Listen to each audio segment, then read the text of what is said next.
সুপ্রিয় দর্শক, স্বাগত জানাচ্ছি আজকের সম্পাদকীয়তে। আমি জিন্নাতারা যশোয়া। রাষ্ট্রের গুণগত পরিবর্তনের জন্য আরেকটা গণ অভ্যুত্থানের আশঙ্কার কথা বলেছেন গণ অধিকার পরিষদের নেতা রাশেদ খান।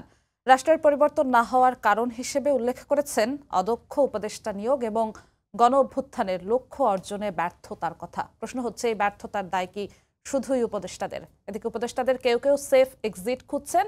এনসিপি নেতা নাহিদ ইসলামের এমন মন্তব্যের সূত্রে উপদেষ্টা সৈয়দা রিজওয়ানা হাসান অনুরোধ করেছেন তাদের নাম প্রকাশের জন্য। প্রাসঙ্গিক বিষয় নিয়ে আজকের সম্পাদকীয় আবারও গণ অভ্যুত্থান।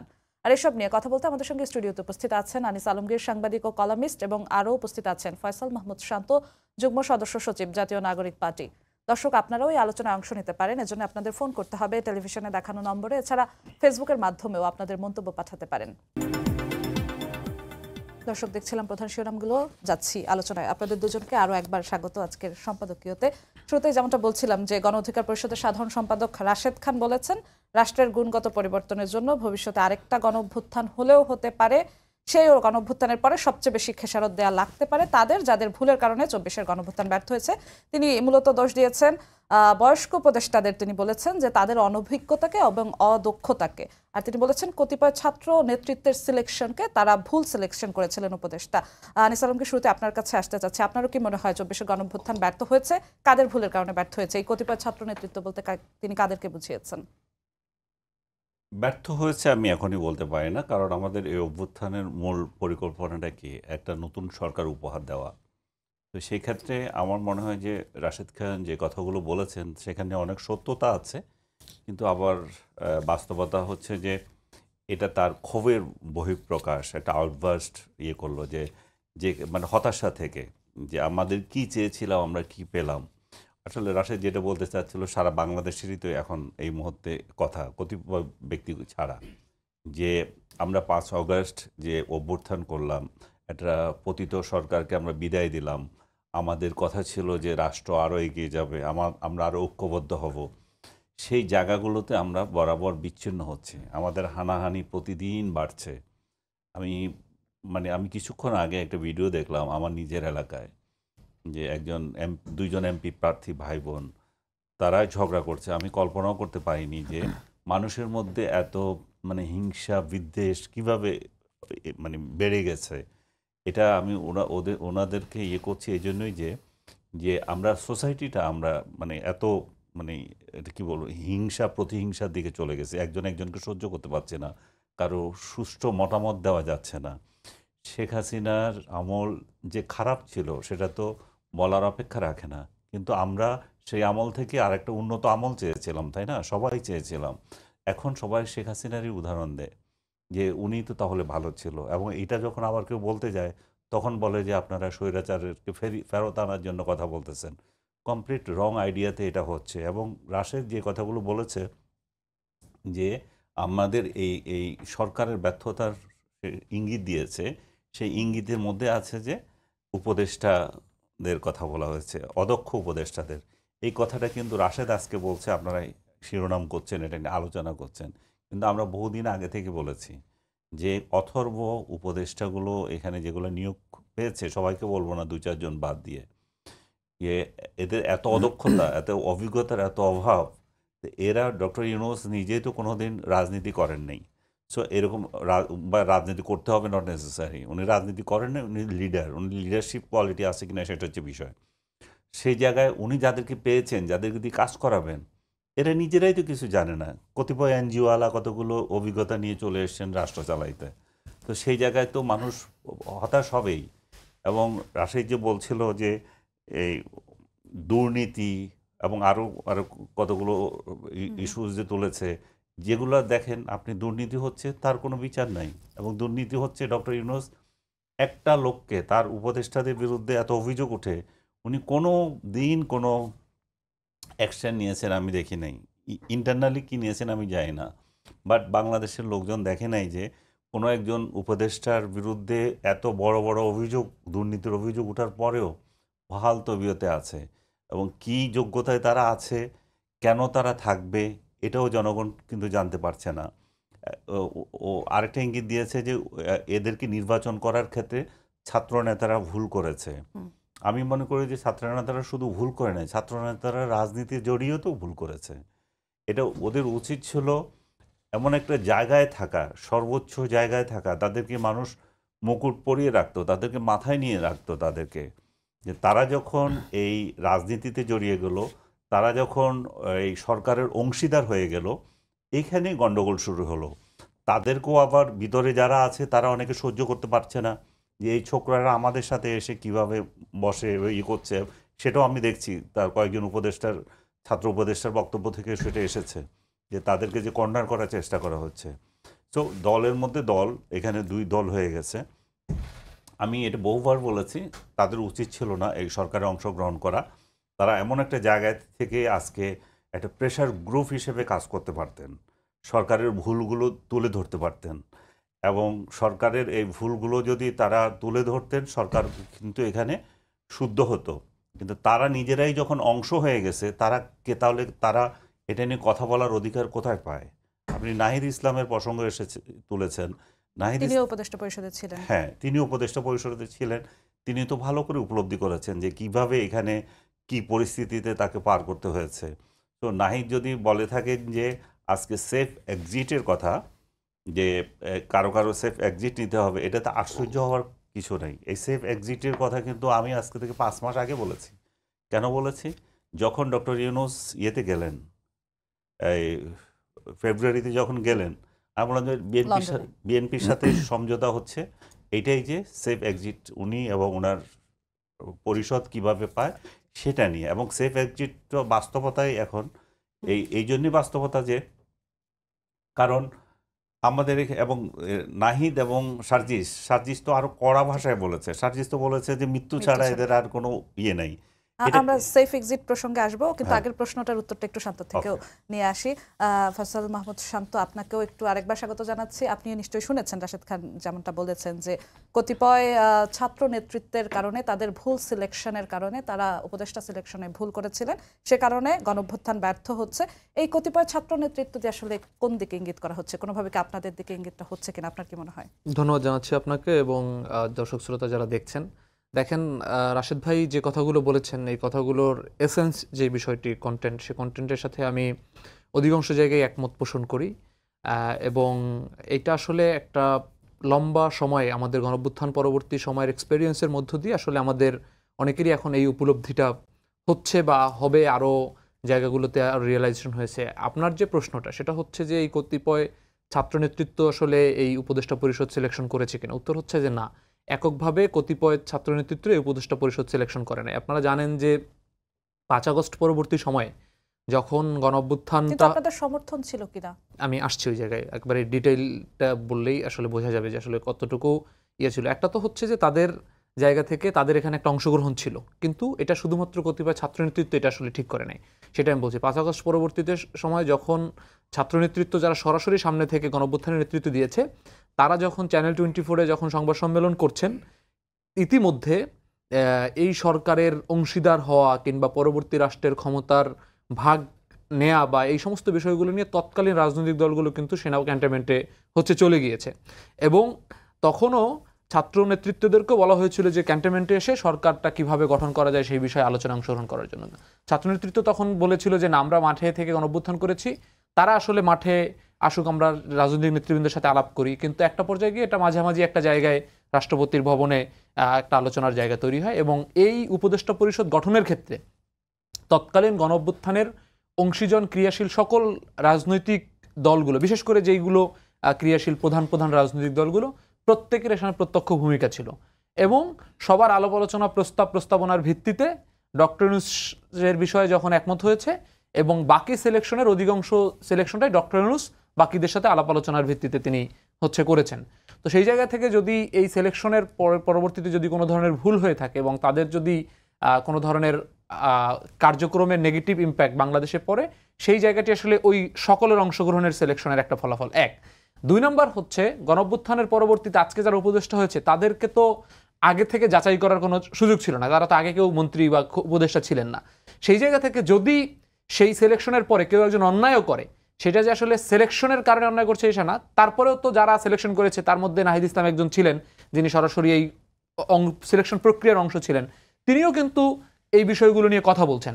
অর্থাৎ আমি সিলেক্ট করছি বিদায়ী যদি এখন একজন কেউ ঠিকমতো কাজ না করেন তার বিষয়ে কথা বলা যাবে না, বিষয়টা এরকম না। এটা একটা জায়গা। তৃতীয়ত হচ্ছে গণঅভ্যুত্থানের পরবর্তীতে বাংলাদেশের যেই রাজনৈতিক যে স্ট্রাকচার, ক্ষমতার পাওয়ার স্ট্রাকচারটা আসলে কোনো একক কোনো কর্তৃত্ব এখানে তৈরি হওয়া সম্ভব হয় নাই, যে কারণে দেখা যাচ্ছে যে এখানে প্রত্যেকটা রাজনৈতিক দলের অংশগ্রহণ আছে, মাঠ পর্যায়ে একটা অবস্থা আছে, আইন শৃঙ্খলা বাহিনীগুলোর যেই ধরনের পরিস্থিতি তৈরি হয়েছে 5 আগস্টের পরবর্তী সময়, প্রত্যেকটার কারণে বাংলাদেশ রাষ্ট্রের একটা দুর্বল অবস্থা তৈরি হয়েছে। যে দুর্বল অবস্থার কারণে বাংলাদেশ আইন শৃঙ্খলা পরিস্থিতি বলেন সেই বিষয়গুলো অবনতি হয়েছে। কিন্তু বিষয়টা হচ্ছে যে এইখানে এই নানা বিষয়গুলো যেমন একসাথে কাজ করেছে, সেই কাজ করার ক্ষেত্রে প্রত্যেকটা অংশীজনের যেমন দায় আছে, আবার কিছু পরিস্থিতি আমাদের প্রিভিয়াস কিছু যেই ভঙ্গুর অবস্থা, সেই ভঙ্গুর অবস্থার কিছু অভিশাপ আমাদেরকে টানতে হচ্ছে। সেই দুইটা বিষয় নিয়ে আমরা এটা নিয়ে সরব থাকবো। আর একটা বিষয় আমি যেটা বলতে চাই সেটা হচ্ছে যে রাজনৈতিক সংস্কার কিংবা একটা রাষ্ট্রের যে গণতান্ত্রিক প্রগতি, এটা কিন্তু একদিনের মধ্যে আদায় করা সম্ভব না। এটা একটা লম্বা ফাইট। যেমন আমরা 24 পর্যন্ত হাসিনার বিরুদ্ধে, আওয়ামী লীগের বিরুদ্ধে আমরা ফাইট করছি, ফাইট করে আমাদের কিছু অগ্রগতি হয়েছে, কিছু আমাদের জায়গায় গণতান্ত্রিক জায়গা থেকে হয়তো আমরা আগামীতে একটা ভালো ইলেকশনের আমরা একটা সম্ভাবনা করতে পারছি। সবগুলো রাজনৈতিক দল মিলে একসাথে বসে একটা সংস্কার প্রস্তাবনা রেডি করার চেষ্টা করছে। এরকম কিছু আবার নানা জায়গায় শত শত জায়গা আছে যেখানে আমরা ব্যর্থ হচ্ছি, যেখানে আমাদের আশা পূরণ হচ্ছে না। আবার এটার জন্য আমাদের লম্বা ফাইট করতে হবে। সেই ফাইটের মধ্যে দিয়ে যদি ইন দ্য মিন টাইম কেউ আবার স্বৈরাচারী হয়ে ওঠে, তার বিরুদ্ধে অবশ্যই গণঅভ্যুত্থান হতে পারে। একাধিক গণঅভ্যুত্থান হতে পারে। তো রাশেদ ভাইয়ের যে আমি মোটা থাকে হচ্ছে যে কন্টেন্ট, সেই কন্টেন্টের সাথে আসলে কোনো দ্বিমত নাই। কিন্তু আমাদের এই রাজনৈতিক লম্বা ফাইটটা আমরা সে একটা গণঅভ্যুত্থান করে যে সবাই বসে যায়, সব ছাত্র নেতৃত্বে যদি আসলে শুধুমাত্র মানে তাদেরকে মালা বানিয়ে রাখে কিংবা মুকুট বানিয়ে রাখে, তাহলে কিন্তু রাষ্ট্রের সমস্যার সমাধান হবে না। বিষয়টা হচ্ছে কি, এখানে একটা খেলা আছে। খেলাটা হচ্ছে যে আপনি দেখবেন যে মানুষ বাঘের ছবি আসলে ঘরে রাখে কিন্তু পুষতে চায় বিড়াল। তো ঘটনাটা হচ্ছে ছাত্র নেতৃত্ব দিয়ে মানুষ গণঅভ্যুত্থান করাতে চায়, কিন্তু ছাত্র নেতৃত্ব রাজনীতিতে এসে মতামত দিবে, পার্টিসিপেট করবে, এটা আসলে ট্র্যাডিশনাল রাজনৈতিক ব্যক্তিগণ কিংবা ট্র্যাডিশনাল রাজনৈতিক স্ট্রাকচার এটা মানতে চায় না, এটা মানতে পারেন না। কেন মানতে পারেন না? কারণ তারা তো ওই পুরনো স্ট্রাকচারটা দিয়ে তারা সুবিধাটা গ্রহণ করতে চায়, ওটা তারা ভাঙতে চান না। এই জন্য ছাত্র নেতৃত্বদেরকে তারা রক্ত দেওয়ার জন্য তারা মনে করেন যে এটা খুবই পারফেক্ট এজ, এই বয়সটা খুবই ভালো। কিন্তু যখন তারা রাজনীতির বিষয়ে কথা বলবেন তখন মনে হয় এদের তো মুকুট বানিয়ে রাখতে চাই, আমরা এদেরকে তো সম্মান করতে চাই। এই কথাটা দেখবেন যে এটা বিভিন্ন পার্সপেক্টিভে বিভিন্ন জেন্ডারের ক্ষেত্রেও বলে যে এদেরকে তো সম্মান করছে, এদেরকে আমরা বাইরে আনতে চাই। কিন্তু ছাত্র নেতৃত্বরা যখন রাজনৈতিক দল আনলো সবাই তো ঠিকভাবে স্বাগত জানিয়েছিল। না, আমি এই আনিস আলমগীর ভাইয়ের কথাটি রেসপন্স করছি, তারা রাজনীতি আসা তিনি ভুল মনে করেন আর কি, সেটার ক্ষেত্রে আমি বলছি। বিষয়টা হচ্ছে কি, ছাত্র নেতৃত্ব রাজনীতিতে আসা উচিত, আসবে। তারা ভুল করলে সেই ভুলের সমালোচনা করতে হবে এবং সেটা সমালোচিত হচ্ছে। যে সমস্ত জায়গায় ছাত্র নেতৃত্বরা ভুল করেছে, মিডিয়া বলেন, ট্রেডিশনাল রাজনৈতিক দল বলেন, সিভিল সোসাইটি প্রত্যেকে কিন্তু অহরহ সমালোচনা করছে, আরো সমালোচনা করতে হবে। সেই সমালোচনার মধ্য দিয়ে যদি কেউ শিখে টিকতে পারে, আগামীর বাংলাদেশ রাজনীতি টিকবে। আবার যদি সেই সমালোচনার কারণে কেউ ভুল করতে করতে ধ্বংস হয়ে যায়, এই ছাত্র নেতৃত্ব ধ্বংস হয়ে যায়, আবার নতুন জেনারেশন তৈরি হবে। কিন্তু এদেরকে কোনোভাবেই রক্ত দেওয়ার সময় মাঠে রেখে তাদেরকে রাজনৈতিক হিস্সার সময় তাদেরকে ঘরে ফিরিয়ে দেওয়া যাবে না। এটা হচ্ছে আমার মানে পরিষ্কার প্রস্তাবনা। জি, আনিস আলমগীর, আপনার কাছে আবার আসতে চাই। সেফ এক্সিট নিয়ে আপনি কিছুটা বলা শুরু করেছিলেন। নাহিদ ইসলাম, এনসিপির আহ্বায়ক, তিনি বলেছেন উপদেষ্টাদের কেউ কেউ সেফ এক্সিট খুঁজছেন। তাদের দলের আরেকজন নেতা সার্জিস আলম বলেছেন, আপনি যেমনটা বলছিলেন একটু কঠোর ভাষায় বলেছেন, যে কিছু উপদেষ্টাদের মধ্যে আমরা এমন আচরণ দেখতে পাচ্ছি যে তারা দায়সারা দায়িত্ব পালন করে নির্বাচনের মধ্য দিয়ে এক্সিট নিতে চাচ্ছে। যদি কেউ এমন করে, মৃত্যু ছাড়া তাদের কোনো সেফ এক্সিট নেই, এমন একটি হুঁশিয়ারি দিয়েছেন। আপনার কি কারো সেফ এক্সিট নেওয়ার প্রবণতা চোখে পড়ছে? আমি বলছি, তার আগে আমার ছোট ভাইয়ের একটা জবাবটা দিই। সেটা হচ্ছে রাজনীতি করার যে এটা বোধহয় একটু মিক্সড হয়ে গেছে। আমি আসলে ওরা রাজনীতি করতে পারে, রাজনীতি একটা দল হিসাবে যেটা আসছে সেটা তো কোনো অসুবিধা নাই। কিন্তু আমার মনে হচ্ছে সরকারে এবং রাজনীতির বাইরে একটা রাজনৈতিক দল, এটাতে তারা ভুল করে ফেলেছে। তারা সরকারেও আছে, তারা রাজনীতিতেও আছে। এটাতে তাদের রাজনীতিটা আমার সরকারে যারা আছে তারা বলছেন না যে তারা এনসিপির সঙ্গে যুক্ত, কিন্তু মানুষ তো জানে ভাই কারা আছে, তার এনসিপির সাথে তাদের কি সম্পর্ক। এটা যে যত কথাই বলুক তর্কের জন্য এটা বলে। আমি একটা প্রশ্ন করতে চাই ছোট করে, আপনার তাহলে উত্তরটা হয়তো আরো কনক্রিট হবে। সেটা হচ্ছে যে বিএনপি, জামাত, এদের সাথে অ্যালাইন উপদেষ্টাও তো বর্তমানে আছে। একেবারে প্রত্যক্ষ নাম ধরে বলা যাবে যে কারা কারা আছে, আলোচনা হয়তো লম্বা হবে, আমি প্রশ্নের মধ্যে আলোচনা করছি না। যদি প্রত্যেকটা রাজনৈতিক দলের সংশ্লিষ্ট ব্যক্তিরা সেখানে থাকতে পারে, তর্কের খাতিরে ধরে নেয় যদি দুইজন উপদেষ্টার সাথে এনসিপির সম্পর্ক থাকে, তারা কেন থাকলে সমস্যা? এখানে যদি জামাতের ফয়জুল কবির যিনি এনার্জি উপদেষ্টা, তার সাথে জামাতের যে একেবারে পরিষ্কার সম্পর্ক ছাত্র জীবন থেকে, এটা যেমন সবাই প্রকাশ্য জানে, তিনি যদি থাকতে পারেন, কিংবা আজকে রহিদুদ্দিন মাহমুদের সাথে এই অর্থ উপদেষ্টার সাথে যে বিএনপি সম্পর্ক, তারা যদি সব রাজনৈতিক দলের পার্টিসিপেশন থাকতে পারে, ছাত্র দল করলে তাদের পার্টিসিপেশনটা কেন আসলে অচ্ছুত হয়ে যায়? এটা খুব ভালো প্রশ্ন করেছেন, এটা ভ্যালিড বিষয়। আমি ওই ব্যাপারে যেতে চাচ্ছি না। আমাদের কারো না কারো রাজনৈতিক সংশ্লিষ্টতা থাকতেই পারে, কিন্তু আমি যেটা বলছি যে ছাত্রদের রাজনীতিটা কেন বিকশিত হচ্ছে না, এবং ছাত্রদের যে মহান একটা ভূমিকা ছিল সেটা যে ম্লান হয়ে যাচ্ছিল, সেটার জন্য তারা কেন রাজনীতি করতে পারবে না? 100 বার তারা পারবে, কিন্তু তাদের যদি রাজনীতি এবং সরকারে থাকা এটা যদি বিএনপি বা অন্য দলের সাথে তুলনা করা হয় তাহলে হবে না। কারণ ফয়জুল সাহেব বলেন বা ওয়াহিদুদ্দিন মাহমুদ বলেন বা আরও 2-4 জন যাদের কথা বলেন, তারা সরাসরি রাজনীতিতে জড়িত না, তারা তাদের দলের সমর্থক বলা যেতে পারে। তো যাই হোক, আমি ওইটাও সমর্থন করি না। আমি চাই যে এমন একটা উপদেষ্টা পরিষদ, সবই সেরকম একটা পরিষদ যেখানে স্বচ্ছ লোকজন থাকবে, যেখানে রাজনীতি যদিও তার থেকে থাকে সেটা তখন তার ত্যাগ করে সেখানে আসতে হবে। এমন একটা ওরা ভাবছে যে আবার গণ অভ্যুত্থান হবে, এই যে গণ অভ্যুত্থান আবার হবে না। আপনার হেডলাইনটা হচ্ছে যে গণ অভ্যুত্থান, আবার গণ অভ্যুত্থান। না, আবার গণ অভ্যুত্থানের স্বপ্ন দেখা ঠিক না। গণ অভ্যুত্থান 2 দিন পর পর হয় না। গণ অভ্যুত্থান হয় আপনার ডাকে আমি এসেছি, আমি রাস্তায় আসব। গণ অভ্যুত্থান মানে কি? গণমানুষের অংশগ্রহণে। তো গণমানুষ কেন আপনার ডাকে আবার আসবে 1 বছর পরে? আপনি এমন এমন কি বিষয় আমাকে উপহার দেবেন এই কদিনে দেখিয়েছেন। আপনি তো, আপনারা যারা আমাকে ডাকবেন তাদের ডাকে আমি আসব না। গণ অভ্যুত্থান যদি হয়ে থাকে তাহলে আপনাদের বিরোধী শক্তিদের ডাকে আসবে এখন। এটাই নিয়ম। বিপ্লবের প্রতি বিপ্লব হয়, প্রতি বিপ্লব এরা করতে পারে না। এদের ইমেজটা তখন আর থাকে না। তো আপনাদের বিরুদ্ধ শক্তি যারা আছে তারা যদি ডাক দেয়, মানুষ যদি বিরক্ত হয়ে যায়, তখন আরেকটা অভ্যুত্থান হতে পারে। সেই অভ্যুত্থানে আমাদের কার অবস্থান কোথায় যাবে আমরা জানি না। এই সেফ এক্সিটের প্রশ্ন তখন এই জন্যই আসছে। আপনি যে বলছেন সেফ এক্সিট, কেন সেফ এক্সিট? কারণ হচ্ছে ওইরকম পরিস্থিতি যদি হয় আপনার সেফ এক্সিট লাগবে। আমি মন্তব্য করেছিলাম সেফ এক্সিটের বিষয়ে যে আমাদের যে সামরিক বিষয়ক উপদেষ্টা যিনি আছেন, আমি বলেছিলাম যে প্রথম এক্সিট নেবে তিনি। উনি এর আগে যখন ইয়েতে ছিলেন, খলিল সাহেব, এর আগে যখন সরকারি ছিলেন, এই 111-এর সরকার শেষ হওয়ার আগে আগে পালিয়েছেন। তো এখনও সেফ এক্সিট যদি নেয়, এভাবেই এক একজন নেবে, এবং সবচেয়ে বেশি টার্গেটেড হবে আমার মনে হচ্ছে যে আসিফ নজরুলকে আমি দেখি সোশ্যাল মিডিয়াতে যে ডক্টর ইউনূসের পরে বোধহয় সবচেয়ে বেশি টার্গেট করে ডক্টর আসিফ নজরুলকে। সে যে খারাপ কাজ করছে আমি এটা বলছি না, কিন্তু মানুষের ক্ষোভ তার উপরে যাচ্ছে। কেন যাচ্ছে আমি জানি না, কিন্তু আমি এ পর্যন্ত দেখেছি যে উনি অনেক ভালো ভালো কাজ করেছেন, ওনার মিনিস্ট্রিতে অন্তত চেষ্টা করছেন। কিন্তু যে জায়গায় তার ব্যর্থতা আমি যেটা দেখি সেটা হচ্ছে আইন আদালতে। এখানে বিচার প্রাপ্তির ক্ষেত্রে আমি আসামি হয়ে ইয়েতে যেতে পারছি না, আদালতে যেতে পারছি না। আদালতে আমাকে বিচারের আগে বিচার করে ফেলতেছে। আদালতে আওয়ামী লীগের আইনজীবীরা উঠতে পারছে না, তারা ব্যবসা করতে পারছে না। আমাকে কয়েকদিন আগে একজন আইনজীবী, আমি একটা মামলার বিষয়ে তাকে খোঁজ করলাম, আপনি কই, বলো যে ভাই আমি তো বিদেশে, এবং কান্নাকাটি করলো যে আমার পরিবার শেষ করে দিয়েছে, আমার সম্পত্তি শেষ করে দিয়েছে, আমার অমুক তমুক করেছে। যে আমি কি করেছিলাম? আমি খালেদা জিয়ার মামলা করেছিলাম। খালেদা জিয়ার মামলা যারা করেছে, আমি তো রাষ্ট্রের দায়িত্ব থেকে আমাকে দায়িত্ব দিয়েছে তাই আমি করেছি। কিন্তু যারা আমাদের প্রতিপক্ষ ছিল, তারা আমরা এক টেবিলে বসে খেয়েছি, আমার একসাথে চা খেয়েছি, বসছি, আমার রুম তারা ইউজ করেছে, আমরা তো তাদেরকে আক্রমণ করিনি। আজকে যেটা হচ্ছে দেখেন আপনি, আদালত পাড়ায় প্রতিপক্ষের উকিল পর্যন্ত যেতে পারছে না। তাহলে আইনের শাসনের যে একটা ব্যাঘাত হচ্ছে, এই জিনিসটা এগুলো দিয়ে একটা ব্যারোমিটার দিয়ে ইয়ে করা হচ্ছে আর কি। আমি আসিফ নজরুলকে প্রসঙ্গটা এই জন্য আসছে যে উনি তো শুধুমাত্র এটার জন্য শুধু উনি দায়ী থাকবেন না, কারণ হচ্ছে যে এটা রাষ্ট্র যে কালচার তৈরি হয়েছে সেটা ওনার হাতেও নাই সব কিছু। তারপরে এই যে মব সংস্কৃতি চালু হয়েছে, এই মব সংস্কৃতি দেখার জন্য কি আবার গণ অভ্যুত্থান হবে? সেটা তো হবে না। যে গণপিটুনি দিয়ে মরছেন আপনি, রাজনৈতিক বিশ্বাসের জন্য আপনি অন্য রাজনৈতিক দলের মানুষকে হত্যা করছেন এবং রাজনীতি করার অধিকার কেড়ে নিচ্ছেন। তো মানুষ দেখে কি? মানুষ দেখে যে আমরা যেটা চেয়েছিলাম সেটা পাইনি, এবং প্রতিহিংসার রাজনীতি দিন দিন বাড়ছে। তো আরেকটা প্রতিহিংসার রাজনীতির জন্য আমি তো এই অভ্যুত্থানে অংশ নেব না। সেফ এক্সিট নেওয়া লাগতে পারে উপদেষ্টাদের কারো কারো, এমন মনে হচ্ছে হবে। এটা দুনিয়ার নিয়ম, এটা বাংলাদেশ না, এটা দুনিয়ার নিয়ম। আপনি যখন একবার রাজত্ব করেন, এই যে আওয়ামী লীগের যারা রাজত্ব করছিল ওরা কই? ওরা সেফ এক্সিট, ওরা পালাইছে না? এরা কি আছে দেশে কেউ?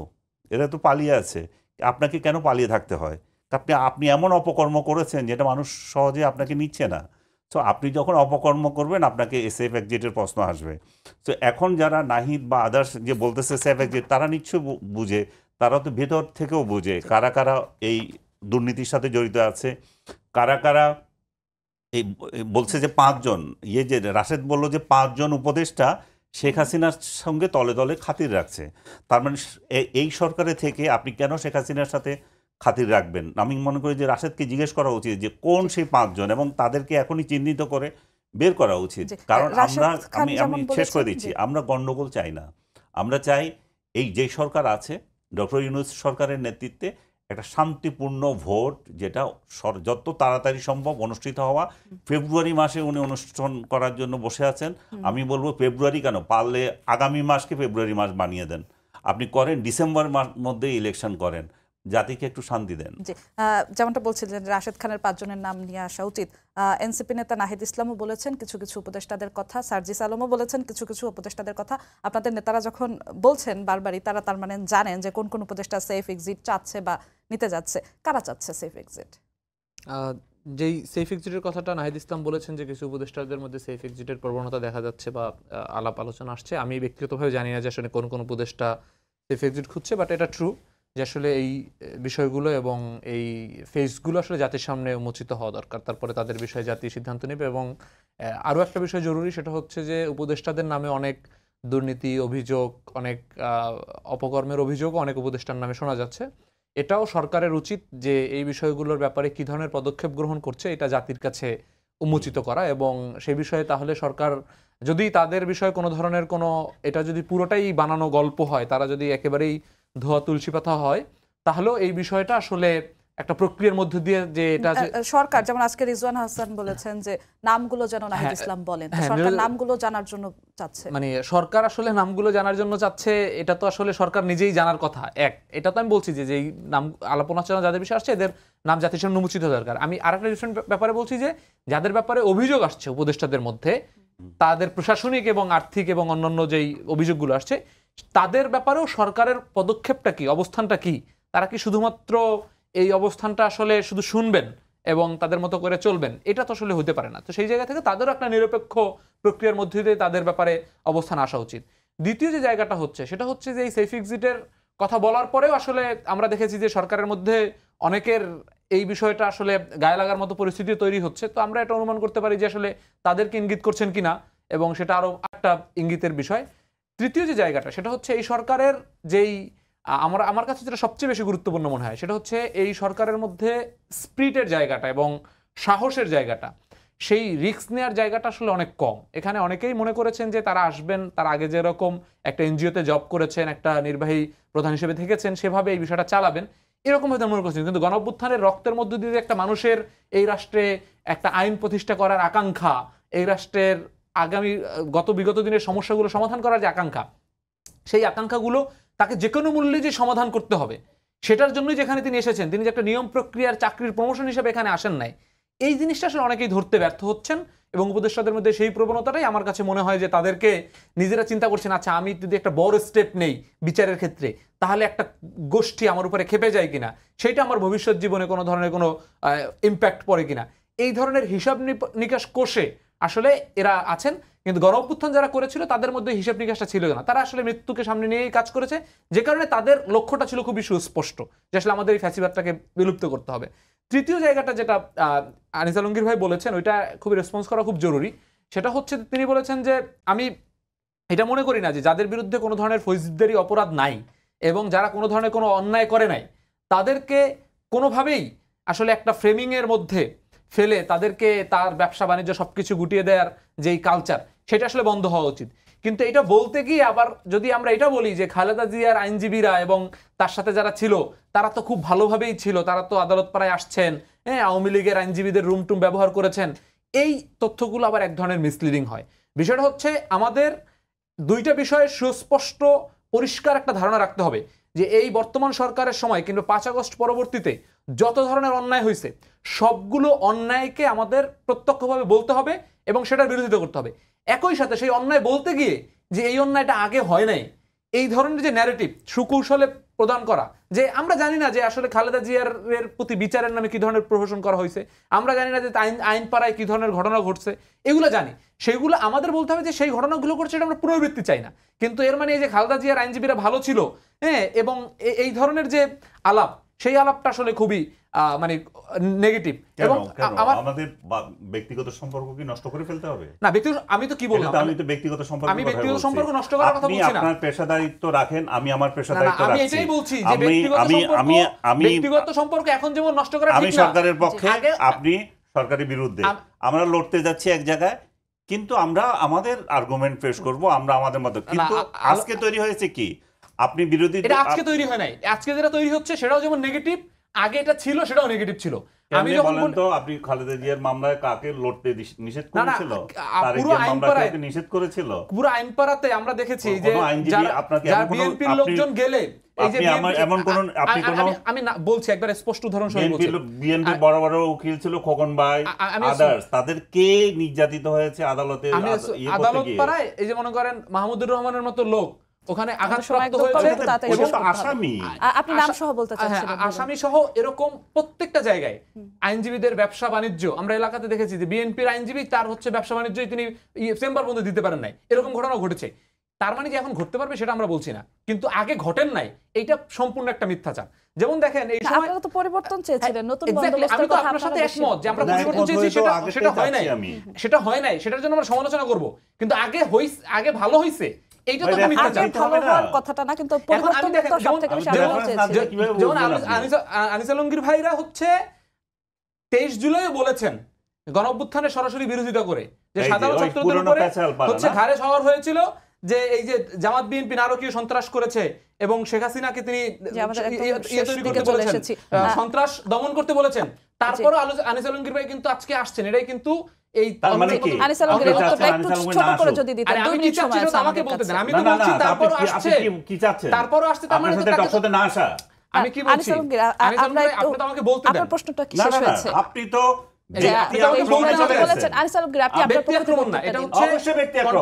আপনি ফেসবুকে কি স্ট্যাটাস দিয়েছি, আমি ফেসবুকে সেই স্ট্যাটাস কোন প্রেক্ষিতে দিয়েছি আপনি জানেন? না, কোন প্রেক্ষিতে দিয়েছেন সেদিন রাজধানীতে। ওকে, আপনি খুব ভালো উদাহরণ তুলেছেন। আমি শেষ করতে দেন। না, আপনি শেষ করবেন না, আপনি যেটা তুলছেন সেটা দেখে আমি শেষ করি, তারপর আপনি বলবেন। আপনি আমার মাঝখানে আমাদের একদমই সময় নেই, আমি মধ্যে আপনি একদম 10-20 সেকেন্ড ব্যক্তি আক্রমণের জন্য আসি না। ব্যক্তি আক্রমণের বিষয় না, অবশ্যই ব্যক্তি আক্রমণের বিষয়। আপনি পাবলিকলি বলেছেন ব্যক্তি আক্রমণ কিভাবে হয়। না, আমি পাবলিকলি বলেছি, আমি পাবলিকলি ব্যাখ্যা দিয়েছি, আপনি সেই ব্যাখ্যা দেখেন না কেন? আমরা একদম 23 জুলাই বলেছেন, যে পাবলিকলি 23 জুলাই বলেছেন যে এই ছাত্র আন্দোলনের উপরে অন্যরা শহর হয়েছে, শেখ হাসিনার এটাকে শক্তভাবে দমন করা উচিত, এই আন্দোলনটাকে সন্ত্রাসী আন্দোলন বলেছেন। কমপ্লিটলি মিথ্যাচার। আপনি এটা তো আছে, এত মিথ্যা কিভাবে বলেন? আপনাকে শোনাই। হ্যাঁ, আমি শুনাই, আপনি দেন, আপনি বলেন, আপনি তো লিখেছেন, আমি পড়ে শোনাই। সাধারণ ছাত্রদের ঘাড়ে সওয়ার হয়ে বিগত কয়েকদিন ঢাকায় নারকীয় সন্ত্রাসের মধ্য দিয়ে দেশের সম্পদ নষ্ট করেছে বিএনপি জামাত প্রমাণ দিয়েছে রাষ্ট্র পরিচালনায়। এটা কি বোঝা গেল? সাধারণ ছাত্রদের ঘাড়ে সওয়ার হয় না রাজনৈতিক দল? এটা তো সন্ত্রাসের কথা বলছেন আপনি। সন্ত্রাস সেদিন বিএনপি জামাতকে আপনি সন্ত্রাস বলছেন? নো। সো যে 3টা জায়গায় সেদিন আক্রমণ হয়েছিল। কোথায় আক্রমণ হয়েছে? রেলওয়ে আক্রমণ হয়েছে, বিটিভি আক্রমণ হয়েছে, সড়ক আক্রমণ হয়েছে। সরকারের প্ল্যান করা আক্রমণ ছিল সেগুলো। হতে পারে সরকারের আক্রমণ। সেদিন বিএনপি জামাতকে সন্ত্রাসী আক্রমণকারী বলছেন। সেদিন যে আক্রমণ হয়েছে সেটা তো সরকারের প্ল্যান। আমি কিভাবে বলবো? না, এটা তো পরে প্রমাণিত হয়েছে। পরে প্রমাণিত হয়েছে, কিন্তু সেদিন কি সেদিন তাহলে আপনি বিএনপির ঘাড়ে দিচ্ছেন। বিএনপি না, রাজনৈতিক দলগুলোর ঘাড়ে দিচ্ছি। আপনি প্রকাশ্যভাবে আমরা একদমই শেষের দিকে চলে এসেছি, আপনাকে আর সময় দিতে পারছি না। ফয়সাল শান্ত এবং আনিস আলমগীর, আপনাদের দুজনকে অসংখ্য ধন্যবাদ। সবাইকে ধন্যবাদ জানিয়ে শেষ করছি আজকের সম্পাদকীয়। আবারও দেখা হবে আগামীকাল রাত 10টায়।